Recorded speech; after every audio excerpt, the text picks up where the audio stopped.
In the new structure of council, I'm the community sector manager. So what that means is really it's a portfolio of, I believe, livability for the city. It's the cultural and social environmental services along with city compliance.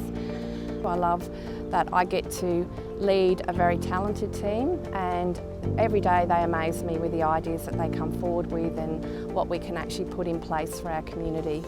I think it's really important to take the time to understand others in your team, their strengths and their interests, and while you're not living in people's lives too personally, you certainly should take the time to understand who they are. I like to praise when things are going well. I think good behaviour is contagious, and inspiring others to motivate by encouraging innovation and creative thinking is important. So part of unleashing talent in the staff and people you're working with is around identifying really good individual development plans, so where they can see themselves in 5 years and what kind of development and training that might entail to help them get to those goals. And that could be just one-on-one in the workplace, or it could be formal training. So I'm a great believer in everybody's learning every day, all the time, and encourage that.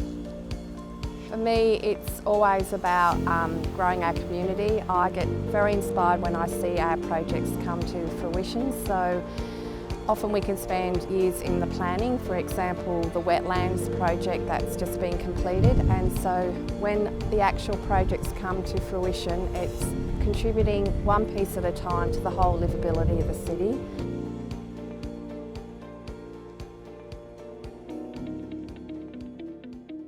So I've had a long-standing mentor all my life, which is a previous supervisor director of mine when I first started in local government, and I would catch up with him probably at least 3 or 4 times a year, if not just for a coffee and chat, but sometimes to discuss strategic issues and check in just how things are travelling.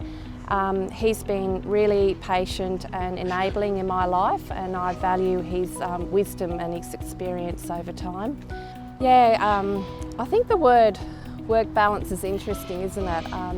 I'm not sure that you ever achieve a perfect balance. I think people kind of are always striving to see what that is. For me, it's around understanding what my priorities are in a given day or week or month. And so I'm constantly assessing where I actually need to be for family or for work. And it's about the personal relationships that I have in the time that I do have with people and especially with my family. So for us though, we did make a major decision when 8 years ago I took on an executive level job that my husband would be the full-time carer at home and run the affairs of the family, which is a really important role.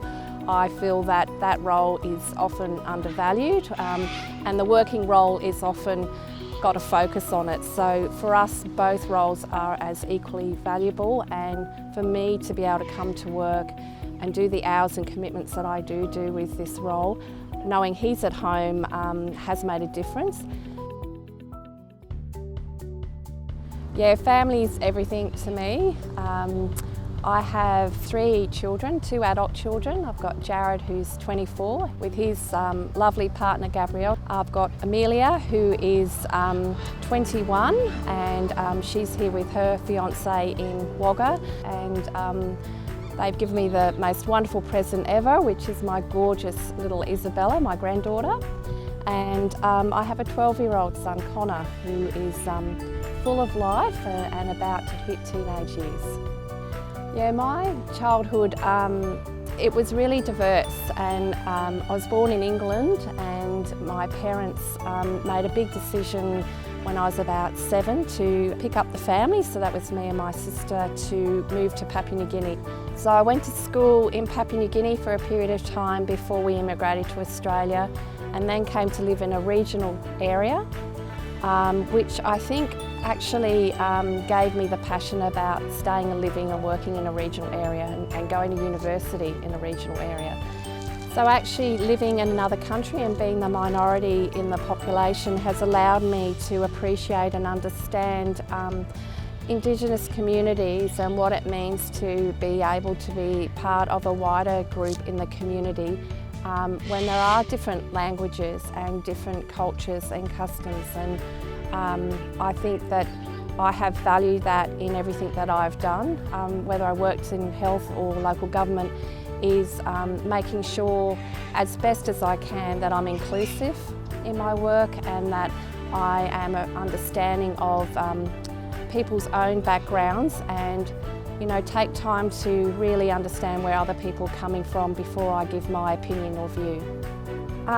So this is the other advantage of living in a regional city, is I'm able to have time to participate in great organisations like the Women in Business. And I think that they're an amazing group of volunteer women. I like being part of that because I think that that builds the fabric of our community.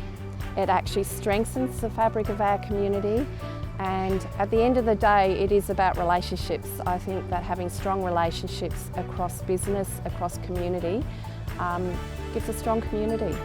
Most importantly, seeing people having authentic experiences. So things like Fusion, other events, public programs, the theatre season program, the art gallery, all of those things in a combination of livability is, a really exciting role to have.